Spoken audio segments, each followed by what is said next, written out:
Tonight's story isn't about a cursed place or an abandoned house. It's about somewhere you end up because your boss tells you to, because it's just a warehouse. We rented it because it was cheap. We used it because we had to. And then one night, something happened that made me understand why it was so cheap. I'm not going to start this by asking you to believe me, because I've learned that the moment you insist too hard, people stop listening and start judging. And what I'm about to tell you isn't something I want judged like entertainment anyway. It's just one of those stretches of time that got into my life and stayed there long after the place itself was gone. For as long as I can remember, I've had this stupid pattern where things seem to gather around me.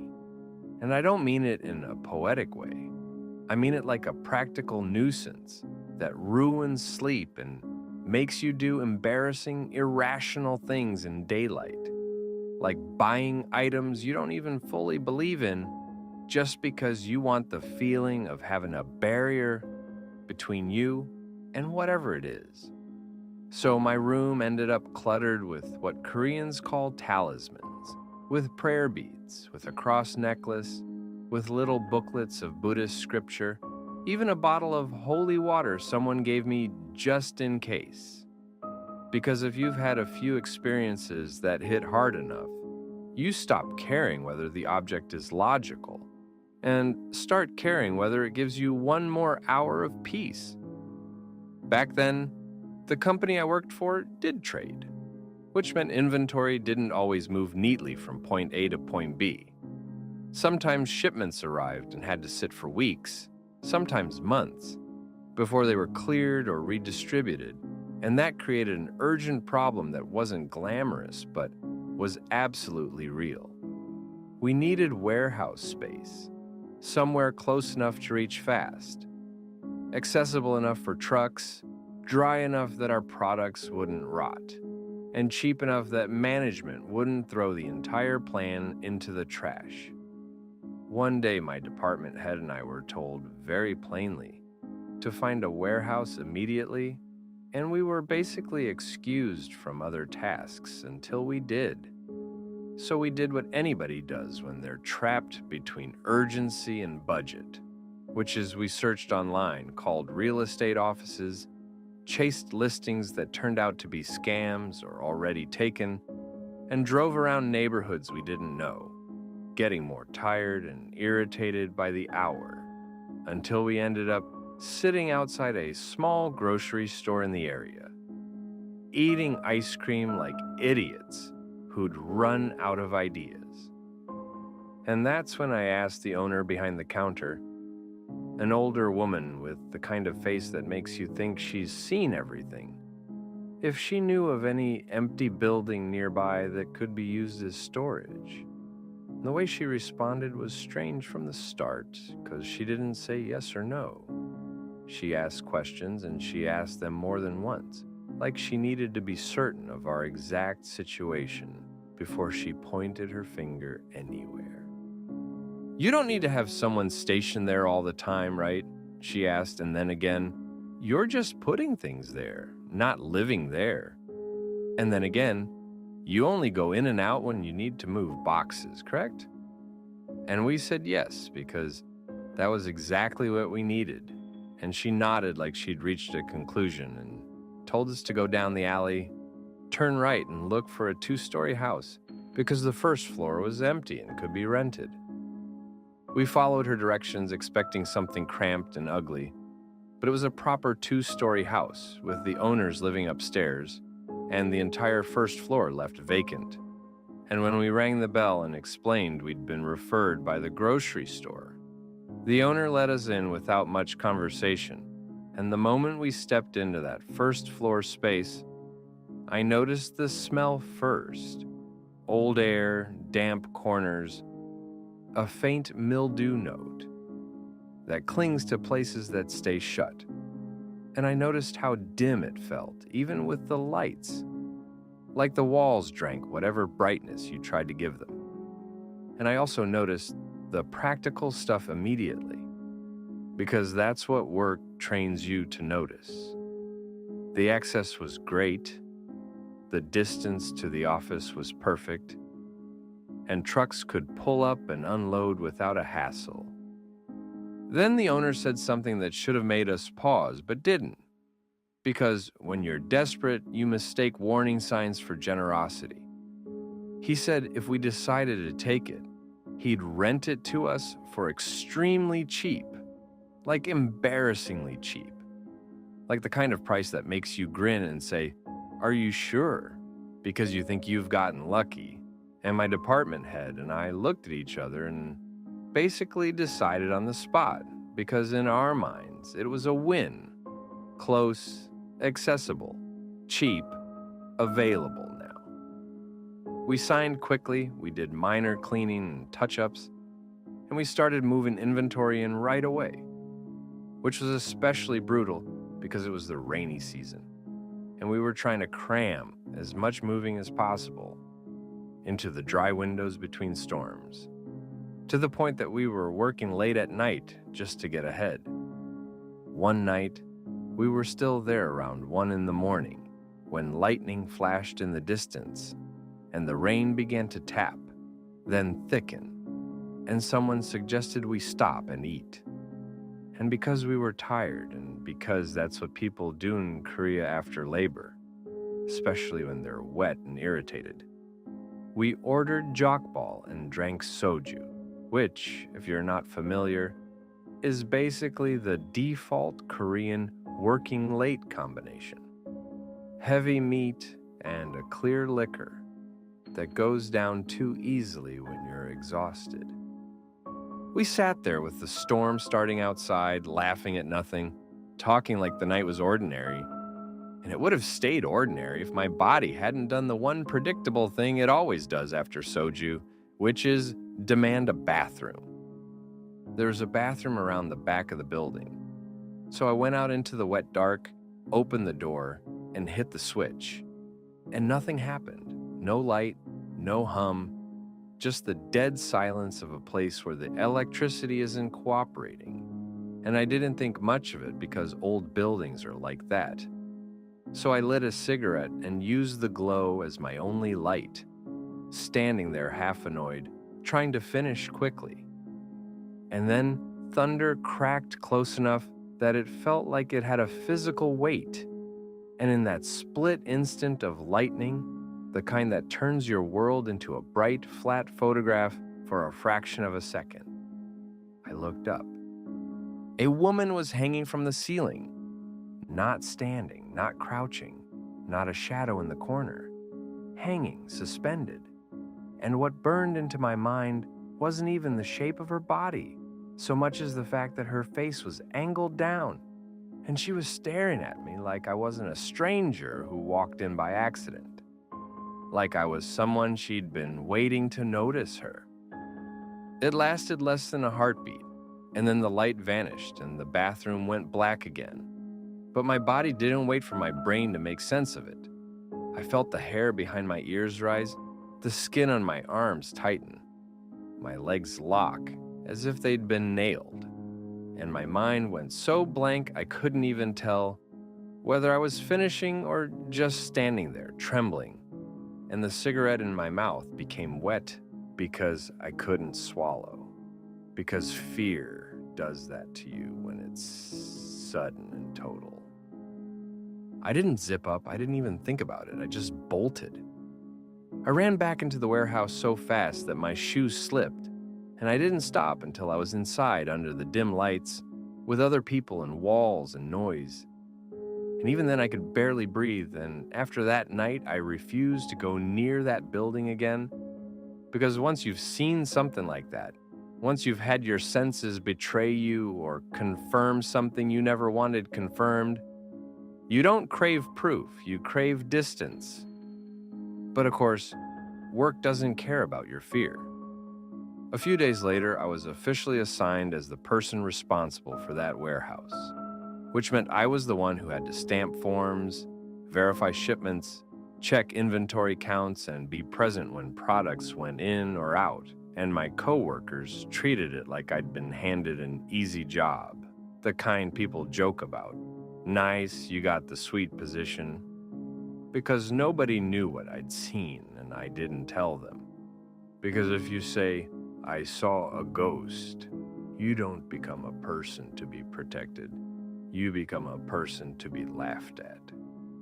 So I did the only thing I could do without admitting anything. I prepared. I hung a cross necklace at the entrance like a pathetic little guard. I scattered salt and red beans in corners because that's a common Korean folk method for repelling bad energy. I left a small Buddhist booklet on the desk, and I pretended that if I marked the space enough, it would behave. For about a week, nothing happened, which is the worst kind of calm because it doesn't make you feel safe. It makes you feel like something is pausing, watching to see whether you'll relax. Then came a Saturday night when the company had a dinner gathering, but I couldn't attend because a shipment had to be handled late. And by the time I finished, it was past 10 and I was alone, exhausted, ready to close the shutters and go home, when the warehouse phone rang. It was a standard landline sitting on the desk, nothing special, but the sound was too loud in the emptiness, and my first instinct was irritation. Who calls a warehouse at this hour? So I picked up. All I heard was a dead tone, the dull beeping that says there's no connection. I assumed it was a mistake or a prank and hung up. It rang again, and again it was dead. It rang a third time, and I was already tense enough that anger started to edge into fear. But I picked up anyway, and this time I heard a man's voice, calm and normal, like a person calling about a forgotten item. He said he was the driver from the 8 o'clock shipment, and that he'd left a small wallet at the warehouse. And he said he was on his way back and would arrive around 11:30, so could I wait for him? It sounded plausible, but something about it scraped at me. So I searched the floor, the desk, the area where drivers usually stand, and I found nothing. But at that point, the voice had already said he was coming. So I sat back down to wait, trying to treat it like a boring inconvenience, instead of letting my mind spiral. To kill time, I played a game on a PDA device. This was back when you needed a stylus to tap the screen, and at some point I dropped the stylus and it slid under the chair. So I bent down to grab it, and that's when I saw something that made my stomach drop in a clean, immediate way. The phone cord wasn't plugged in. It had been snagged on the desk leg and pulled loose from the wall, which meant the landline wasn't connected at all. And when I lifted the receiver slowly, carefully, as if speed would make it worse, there was no dial tone, no line, nothing. Dead. Completely dead. And that's when the earlier call hit me like a slap. If the phone was disconnected, who had I been speaking to? My hands went cold and the warehouse suddenly felt too big, like an empty mouth. I called the driver from the 8 o'clock shipment on my mobile phone because I needed reality to answer with a human voice. And when he picked up, I asked him directly if he'd called the warehouse to say he was coming back for his wallet. And he sounded genuinely confused and annoyed as he said no. He hadn't called. He was at home. I didn't trust it, so I called other drivers I knew one by one, and every single one of them denied it. And the worst part was that the warehouse phone number was temporary, open just for that location. So almost nobody even knew the number, which meant it wasn't the kind of prank any random person could pull easily. I started to panic, and I decided to shut the place and leave immediately, because at that point, staying felt like agreeing to something, like waiting until 11:30 wasn't waiting for a person. It was waiting for whatever had learned how to use a voice that would make me comply. I began pulling the shutter down, bracing myself to run the second it was locked, when I heard someone call my name from behind me. I spun around and saw two coworkers. One of them was so drunk he could barely stand. They told me he lived far away and was completely out of it. So they'd brought him here just to let him sleep until he sobered up, because they didn't know what else to do. And in that moment, I felt rage so sharp, it almost overrode fear, because of all places, of all buildings in the world. They brought him here. But arguing felt useless because they were already inside.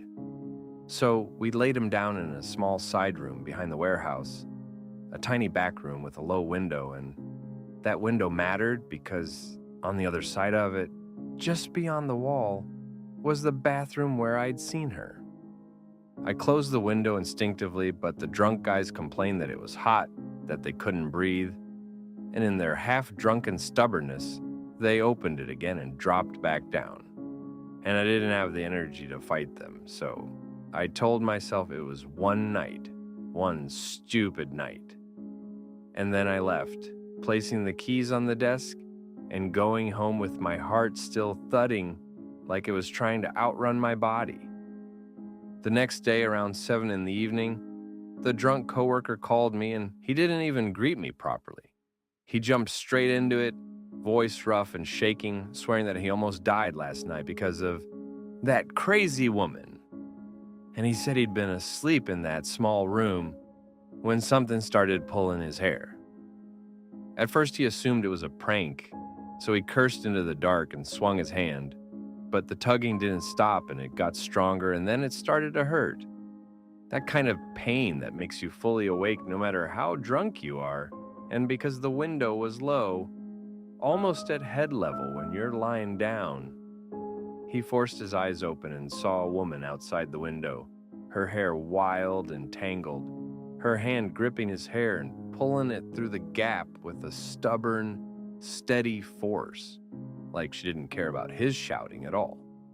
He said he swung at her, but he hit nothing, just air, and she didn't let go. And at that point, he did what a drunk man convinced he's being attacked by a real person would do. He jumped out the window to fight back, and the instant he landed outside, he said his stomach twisted violently, and he vomited hard, like his body was trying to purge something that wasn't alcohol. When he looked up again, the woman was gone. No footsteps running away, no shadow moving, nothing. Just empty darkness and wet air. He climbed back in, shaken, half sobered by terror, and eventually went home. And the whole time he was yelling at me on the phone about who the hell upstairs could be doing something like that. I couldn't answer him because I knew the upstairs couple had an only son, and there was no woman living there who could match what he described. The next day at work, he was still furious, still convinced a person had done it, and I was convinced I was dealing with something else. So I did another thing that felt ridiculous but necessary. I printed an image of Avalokiteshvara, known in Korea as Gwanayam Bosal, a figure many people pray to for mercy and protection. And I taped it above that low window, not because I believed paper could stop anything, but because I needed to feel like I had drawn a line. For a while after that, nothing happened, and the bathroom stayed quiet, and I started to breathe again, and that's exactly when the next problem arrived. Because word spread in the office that my warehouse duty was easy, and people started dropping by for no reason, turning the space into a hangout, boiling ramen on portable burners, drinking, joking, using my fear as their casual after-work lounge. One night, someone noticed the image taped above the window and asked what it was, and because I'd been drinking too and my guard was down, I told them the story, and they laughed the way people laugh when they want to keep the world safe and silly. But later, after more drinks, someone went to the bathroom, and a scream tore through the warehouse, sudden and raw. Not the sound of a prank, and we ran and found the youngest employee, big guy, loud guy, always talking, collapsed on the floor, unconscious. And I remember the shock of it, because I had never seen a grown man faint in my life. We dragged him back inside and slapped his cheeks and shouted his name until he finally woke. And the moment he came around, he started crying, not quietly, but like a child who can't stop. And he said he'd finished peeing and was about to leave when he glanced into the toilet bowl and in the water, whether it was reflection or something else, he saw a woman staring up at him from inside the porcelain, eyes fixed and unblinking, close enough that it felt like she was in the bowl, waiting for him to look down. That story spread through the company faster than any rumor I'd ever seen, and the warehouse became a place people visited out of curiosity, including employees who had no reason to be there. And eventually one older coworker, drunk and angry, marched upstairs to confront the landlord, demanding to know why they hadn't disclosed that the place was haunted. And what made my blood go cold wasn't the confrontation itself. It was the landlord's reaction. He didn't laugh. He didn't deny it. He just stood there in silence, like a man being accused of something he knows is true and has no defense for. The joking started to shift into irritation, and then management got involved. And someone higher up warned that if the ghost talk continued, they'd move the warehouse, which should have been relief, but even that felt like pressure. Like I was being told to control something I couldn't control. Then one day, I noticed a moving truck across the street, and two women from a bag factory on the ground floor of that opposite building were talking in low, excited voices. And when I asked what was going on, they told me someone very powerful had moved into the second floor. A shaman. If you're not familiar with Korea, shamans are part of a long tradition of folk spirituality. People go to them for rituals, for cleansing, for what some would call exorcism. And even if you don't believe in it, you can't deny that a lot of people treat it with the kind of seriousness others reserve for priests or specialists. And I remember feeling an embarrassing flicker of hope, like finally someone had arrived who could do something that I couldn't. 2 days after she moved in, I arrived in the morning, stepped toward the warehouse shutter, and heard a crunch under my shoe. And when I looked down, I saw coarse salt scattered across the ground in thick white crystals.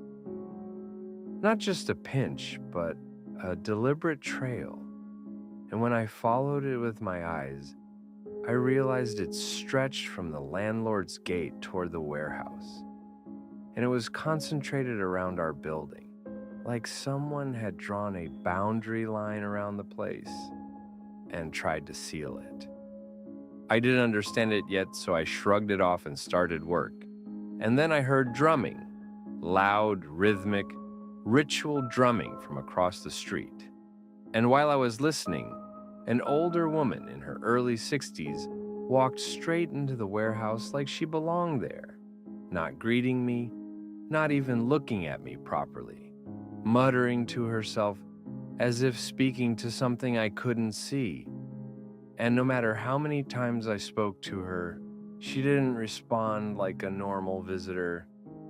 Then, she reached into her pocket, grabbed a handful of something, and threw it into my face. It stung. Salt. Coarse salt. I shouted, demanded to know what she was doing, and she ignored me completely, walking back out and returning to the shaman's place as if my anger didn't even exist. By then, I was done, and I told myself I'd go to the company the next day and insist we move immediately. But the same day I got a call. A shipment truck from Busan was arriving that evening, and when I complained that the warehouse was full and we had nowhere to put more inventory, the response was basically, "Stop talking and make it work." And they said they'd send one extra worker to help. That evening, a tall employee showed up, someone recently transferred back from a branch. And we worked together reorganizing, making space, moving boxes. And eventually we went to the grocery store for cigarettes and coffee. And the owner asked me something that stuck in my head like a hook. She asked if someone was always staying at that warehouse. I told her no, only during loading and unloading, and at night it was usually empty, and she nodded as if that answered a question she'd already been asking herself for years. And when I asked how long she'd run the store, she said 15 years, which told me she knew far more about the neighborhood than I did. We went back, and the moment we stepped inside, a cold gust swept through the space, strong enough that it felt like the building exhaled. And when I looked up, the small back room window was open. It shouldn't have been open. I had fixed the prayer image there with wire, specifically so the window couldn't be opened easily. But the tall employee admitted he'd removed the image and tossed it into the trash because it was too hot. And he wanted air, and I didn't tell him why it had been there, because I didn't want to sound insane. And I hated myself for that silence, because it felt like betrayal of my own fear. Later, I needed to pee again, and I couldn't bring myself to go near the bathroom, so I went outside and relieved myself behind the building like a criminal. And from where I stood, I could see the bathroom door. And while I was standing there, I heard the sound of metal grinding, a hinge creaking like it was being forced. And I looked and saw the bathroom door moving, opening and closing repeatedly. At first, I told myself it was wind. Then I saw the hand. A hand so pale it looked powdered white, with nails painted a harsh, vivid red, and the fingers curled around the doorknob again and again, as if it was demonstrating the motion for someone watching, opening the door, closing it, opening it, closing it, with a steady patience that made my stomach twist. I couldn't even finish what I was doing. I stumbled back inside, shaking, and screamed at the tall employee to shut the window, and he stared at me confused, but ran to the back room and tried to close it, and the old frame resisted, stuck and warped. So he braced himself and pushed with both hands. And I watched because I couldn't look away. Because the moment you stop looking is the moment you imagine it moves closer. Then he yanked his hands back suddenly, like he'd been shocked, like he'd touched something that bit him. And he screamed, and this tall man, easily 6 feet tall, collapsed backward and started crawling on the floor like an animal trying to escape a trap, banging his head against the desk leg as he scrambled, shrieking, and then bolting out of the warehouse. I ran too. We stood outside gasping, and the look he gave me wasn't anger, it was pleading, like he wanted me to tell him what rules to follow, because something had just shown itself, and he didn't know what language it spoke. And then, right then, a delivery truck pulled in, and the driver climbed out and peered inside, and asked if nobody was there, and we realized we had to go back in anyway, because work doesn't pause for horror.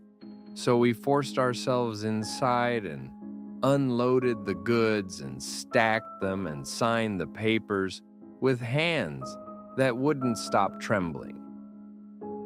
After the truck left, the tall employee had already gathered his belongings and the keys, ready to run, and I didn't stop him, because I was ready too. And as we reached the car, I asked him quietly, "You saw it, right?" And he nodded and said, "When I screamed to close the window, he thought it was a thief, and he rushed to shut it. And right in front of his face, less than a meter away, there was a woman with wild hair staring at him. Except he couldn't see her body, only her head floating there in the air, fixed in place, watching, and when I asked if he saw the hand, he said the only thing burned into his mind was her head. Like that was the whole point. Like that's what she wanted remembered." The next day I went to the company and told them I couldn't do it anymore, that whether they believed in ghosts or not, I couldn't work in that warehouse, and they argued, because companies always argue. But eventually they agreed we could look for another place, and in the meantime, I handed basic duties over to two new hires who didn't know anything, which made me feel guilty, even as it made me desperate for escape. Before searching further, I went with my department head to the grocery store and asked the owner directly what had happened in that building. And she didn't even hesitate. She said, "I knew it. Nobody lasts a month in there." And then she explained that years ago, the neighborhood used to be full of illegal sex businesses, small rooms, hidden entrances, the kind of places people pretend they don't see. And there had been a murder, and it happened in our building. She said after that, no matter how many tenants came, they left quickly, one after another. And when I asked what exactly happened, she told me to ask the landlord, because he knew. That evening, around 6, worried about the new hires, we returned and they were inside, acting oddly cheerful because nobody had warned them.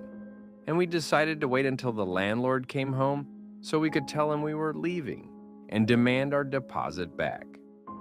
When the landlord arrived and we said we were moving out, he got angry at first, asking how long we'd even been there, why we were quitting so fast. But when we told him we'd heard the story from the grocery store owner, the anger drained from him like water, and he sat down heavily, like a man who's tired of pretending. And then he told us the truth. He said the building used to be one of those illegal businesses, and there had been a younger woman working there who was known as kind and polite, always greeting people, always smiling, even though her life wasn't easy. And alongside her was an older woman who worked with her. An unny figure, not blood-related necessarily, but close enough to be family in the way people survive together in hard places. He said criminals always hover around neighborhoods like that, and there had been a gangster type who got involved with the younger woman, and according to what people said, it became serious enough that marriage was mentioned. And then, one day, the younger woman was found dead near the bathroom, having vomited an enormous amount of blood. Police came, the place turned upside down, and at the time it was ruled a suicide by poisoning, pesticide, or something similar, and the business shut down. But months later, police reopened it, because money from the dead woman's account, about 50 million won, had been transferred to the older woman, which was a huge amount back then. And the investigation revealed the kind of betrayal that doesn't even feel human. The boyfriend and the older woman had planned it together, tempted by the younger woman's savings, and he had pretended he wanted to marry her, waited for a morning when she trusted him, and slipped poison into her juice.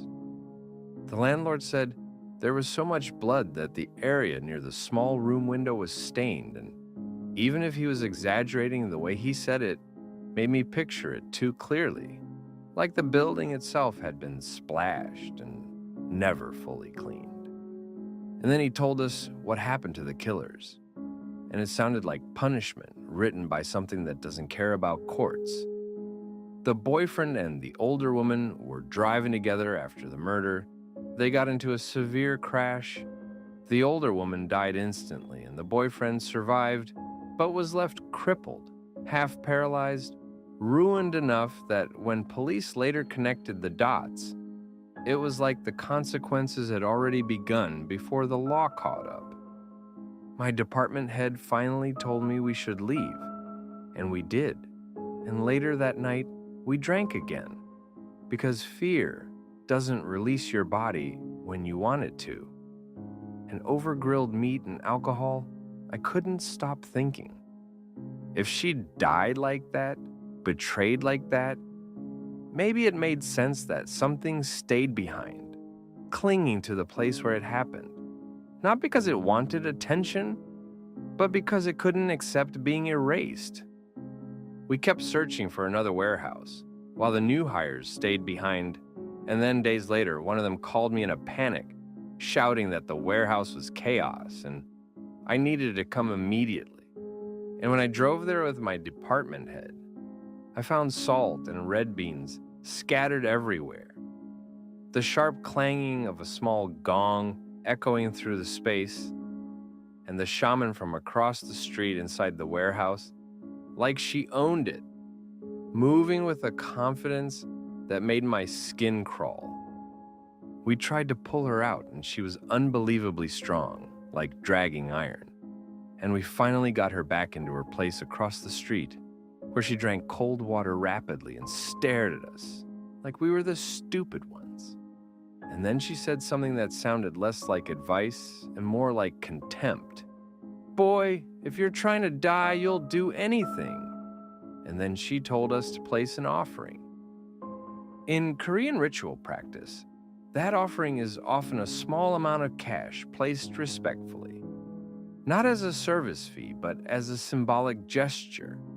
And my department had understood and placed bills on a small tray, and the shaman grabbed salt again and threw it at me as if I was contaminated, and shouted that if I wanted to live, I needed to leave immediately, because what was there was too strong, and staying was the same as volunteering. She filled a container with white rice and stuck exactly 3 incense sticks into it, then handed it to us along with 2 candles, and told us to take them to the warehouse, but not to light them until sunset. And by that point, I wasn't thinking in terms of belief or disbelief. I was thinking in terms of rules. If a person who deals with these things for a living tells you a rule, you follow it. At dusk, I returned and found the warehouse empty because the new hires had fled. And when I called them, they made excuses until they reluctantly came back, and we waited outside until around 8, because that's when the landlord would return. We didn't want to go in alone. And when he arrived, we rushed inside, lit the incense, lit the candles, set them down where we were told, and then ran out like we'd done something wrong.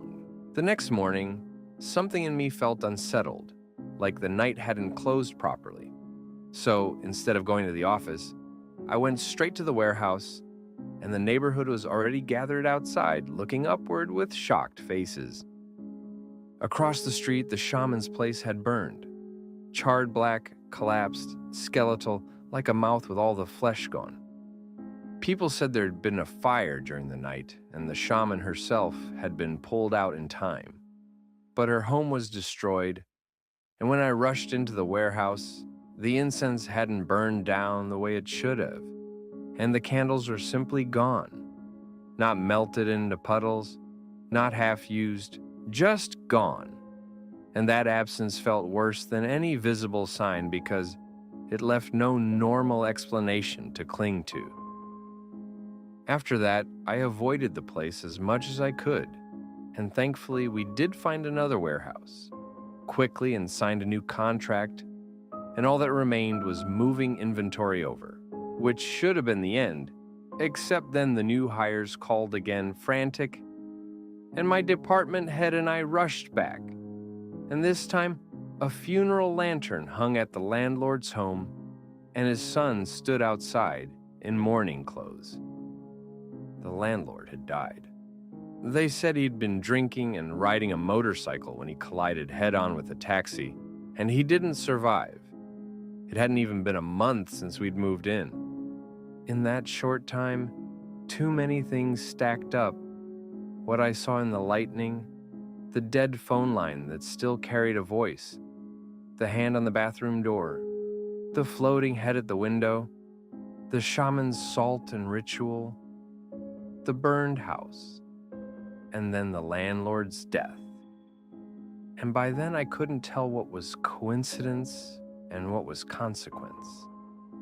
I only knew that the company still had to function, and my department head told me to collect our deposit money from the family because the deposit was the last thread tying us to that building.